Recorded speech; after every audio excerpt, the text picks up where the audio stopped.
Bonjour à tous et bienvenue pour la quatrième partie du tutoriel dans lequel nous allons apprendre à créer un éditeur de texte avec Python et Qt. Donc dans l'épisode précédent, on s'était arrêté aux fonctions d'ouverture de fichiers et l'enregistrement du fichier. Et aujourd'hui, nous allons voir comment créer un nouveau fichier. Donc lorsqu'on va appuyer sur le bouton, le panneau d'éditeur de texte va s'ouvrir et lorsqu'on va cliquer sur le bouton fermer, ça va fermer le fichier tout simplement. Voilà, donc on va tout de suite commencer par... est-ce que je peux réduire ceci? Non. Alors, on va ajouter directement les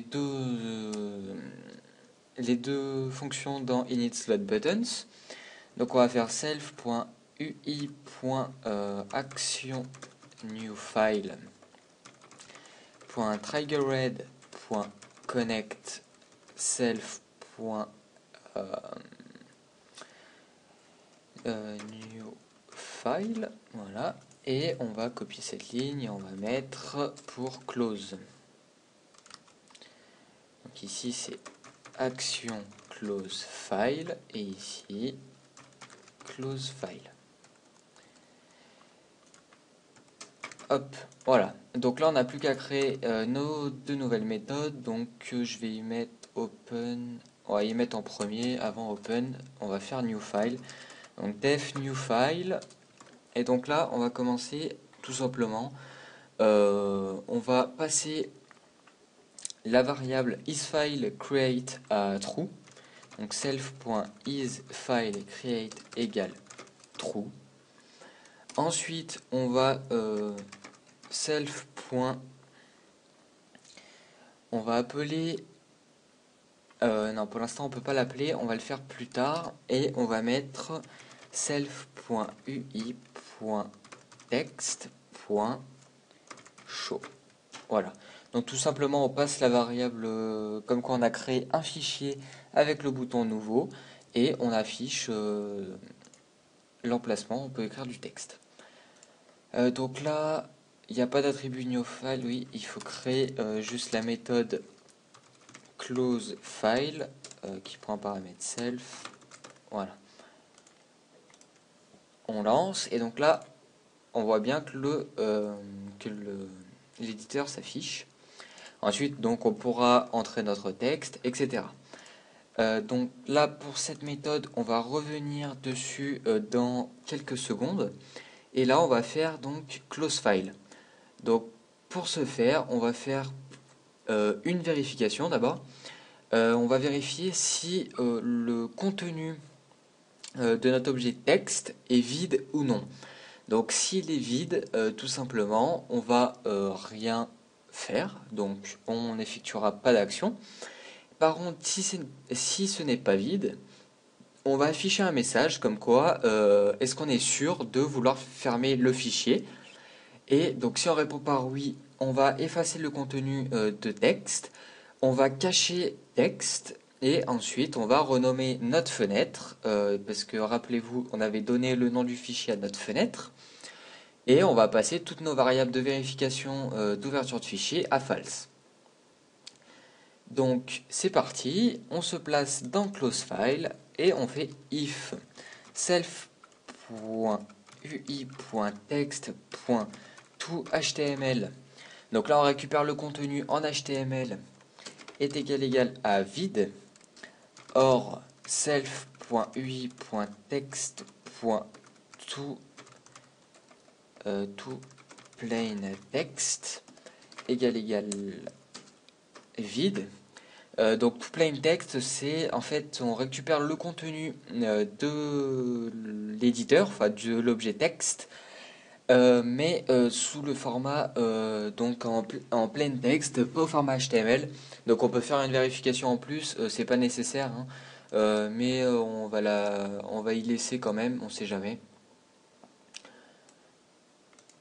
Normalement, ouais, théoriquement, vous n'êtes pas obligé de le mettre, je le rajoute pour pas avoir de problème.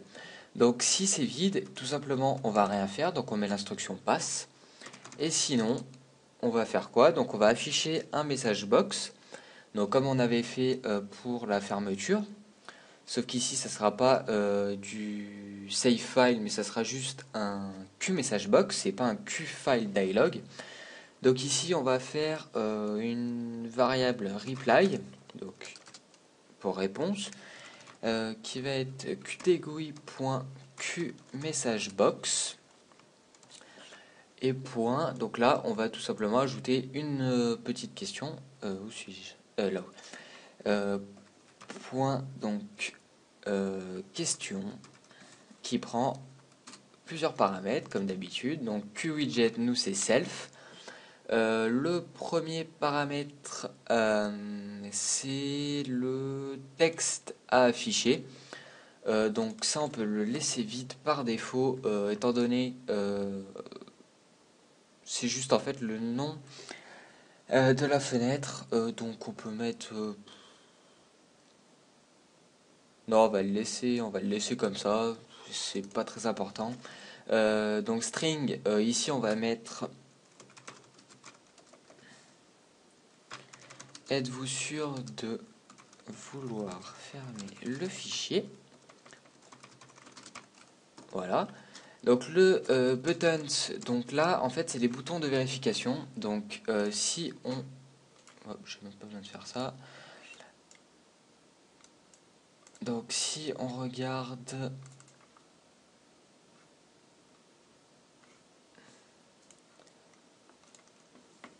Si je lance l'application, quand... Donc là, je veux dire quoi? Oui.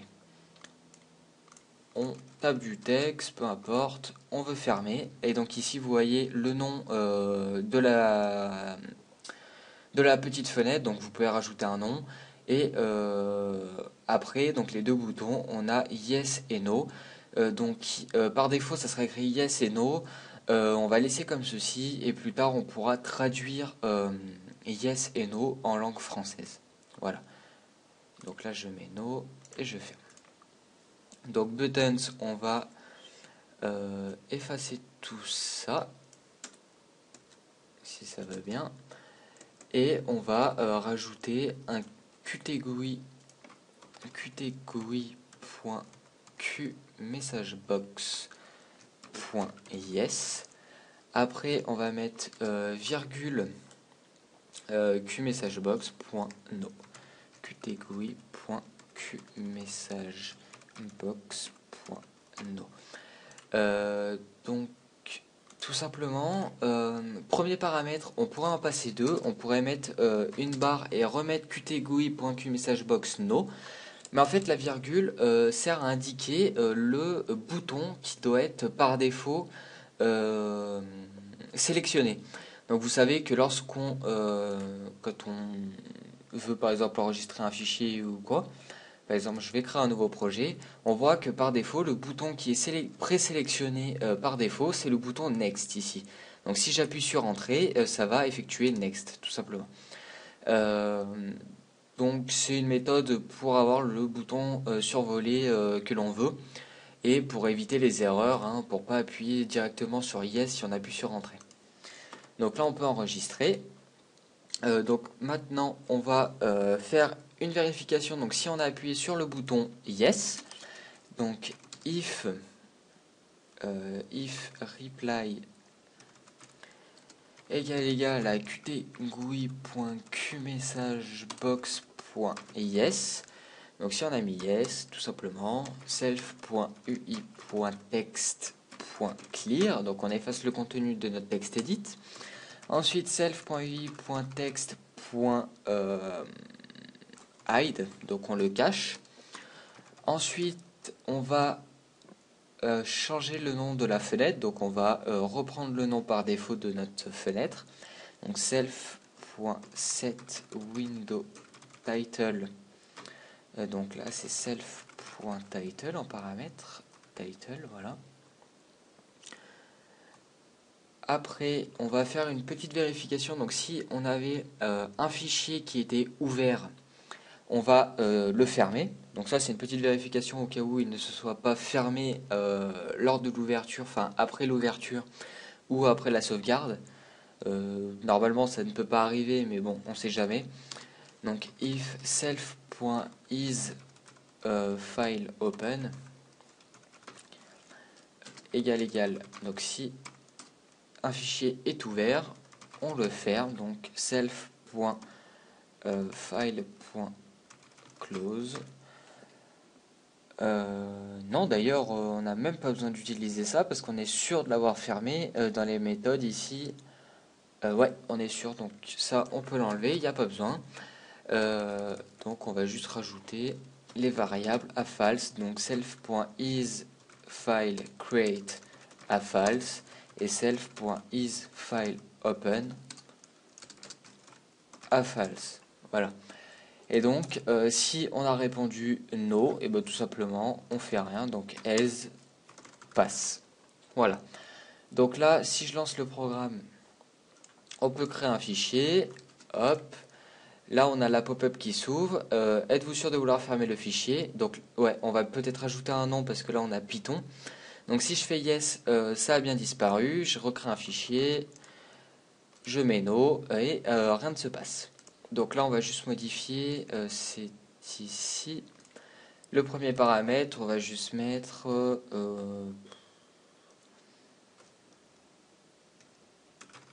attention, voilà, comme ça on aura un message, un message quelconque, hein, tout simplement. Voilà, et donc dans New File, on peut peut-être rajouter quelque chose, c'est appeler pour être sûr self.closefile. Donc on peut appeler close file, comme ça on est sûr lorsqu'on appuie sur le bouton nouveau. Par exemple, ça c'est dans le cas où j'ouvre un fichier. Donc bien sûr j'en ai pas de créer avec notre extension. Bon, on va en recréer un. Non, ça va pas marcher. C'est un .txe. On va faire comme ça, enregistrer. Ah bah voilà. Donc déjà on a un problème. Donc quand j'ai appuyé sur enregistrer, on a un problème. Get save file name à la ligne argument 5 as an accepted type. Donc c'est à la ligne 67. Alors, qu'est-ce qu'il me dit? Self.filename et il nous dit qu'il a un type de string alors qu'il ne devrait pas.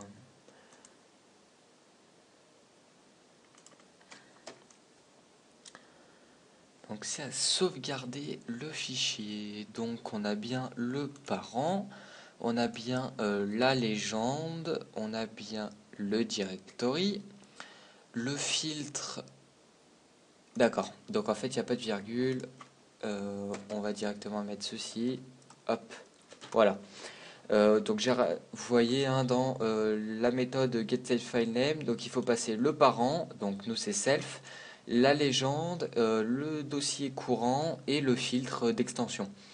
Et ensuite on peut passer des options, mais là on n'a pas besoin dans notre cas. Et normalement ça devrait rentrer dans l'ordre. Voilà, donc on crée un fichier, on va l'enregistrer. Voilà, c'est bon, ça marche. Sur le bureau. Ok, je vais juste rajouter du contenu, on enregistre. Donc là, deuxième bug, on voit que les variables isFile create n'a pas été passé à true. Donc là, il faut modifier ça. Donc là, on va réécrire par-dessus. Voilà. Donc là, on a notre fichier. Et si je crée un nouveau fichier, on a bien la pop-up qui s'ouvre pour nous demander si on veut bien fermer le fichier. Donc là, on fait oui. Et donc on a bien un nouveau fichier de créer. Voilà, donc il faut débugger la fonction save, toujours save. Donc if isFile open égale true, voilà, donc là on ferme. Donc ici, il faut passer la variable. Attendez que je réfléchisse. Quand on enregistre, ça veut dire que on a créé un fichier. Donc il faut passer de toute façon les variables à l'enregistrement. Il faut faire une vérification. Alors, attendez. là on passe bien isFileCreate à true, et donc ici isFileCreate true, on enregistre, et donc là vu qu'on l'a enregistré, on va passer à self.isFileOpen à true. Normalement ça devrait fonctionner, donc c'est lorsque c'était dans quel cas? Alors attendez, on va rouvrir notre fichier, voilà, on rentre du contenu, on enregistre, donc là ça marche, je ferme le fichier, on va créer un nouveau fichier, on enregistre sur le bureau, donc on va mettre, voilà, ceci, je mets du contenu en plus, j'enregistre, et donc là normalement ça a bien été enregistré. Bureau, voilà, donc là normalement il ne devrait pas y avoir de problème. Théoriquement hein, ça devrait marcher, on verra dans le temps comment le logiciel se comporte, mais il ne devrait pas y avoir de problème. Voilà. Donc ici c'est bon, et donc je pense qu'on a fait le tour pour la fonction de fermeture et de création de nouveaux fichiers. On peut donc désormais passer à la cinquième partie dans laquelle nous verrons comment mettre en place les styles de texte. Nous commencerons par les styles de texte, donc gras, italique, etc. et ensuite le placement de texte. Voilà. Donc salut à tous, prenez soin de vous et à la prochaine. Salut!